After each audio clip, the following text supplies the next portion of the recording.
Average selling rate po ng Decorp tumaas ngayong Agosto. Ilang consumer po todo tipid sa pagkonsumo ng kuryente. Para sa detalye po ng balitang yan, kasama natin Idol Kate Dispo.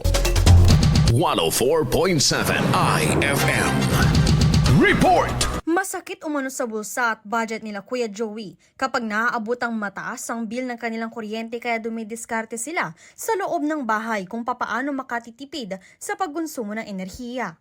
Aniya, kapag tumaas ang babayarin o singil sa kuryente ay dagdag umano ito sa intindihin sabay sa iba pang pangunahing gastusin sa bahay. Anunsyo ng DECO na magtataas sila ng singil ng kuryente, masakit sa atin. Kasi hindi lang sa amin, lahat tayo masasakit lahat. Dahil alam niyo naman kung pag nagtaas sila ng kuryente, bill, mababayaran natin sa kuryente.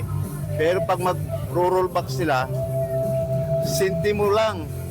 Pero pag nagtataas sila, piso, 2 piso. Kaya masakit sa bulsa natin yon.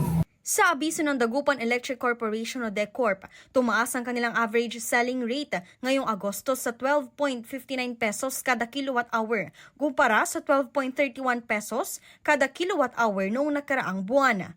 Ayon sa DECORP, bunsod ang pagtaas ng singil sa mas mataas na foreign exchange rate at transmission rate para sa isang karaniwang tahanan na kumukonsumo ng humigit kumulang 200 kilowatt-hour kada buwan. Katumbas ito ng pagtaas na nasa 0.28 pesos kada kilowatt-hour.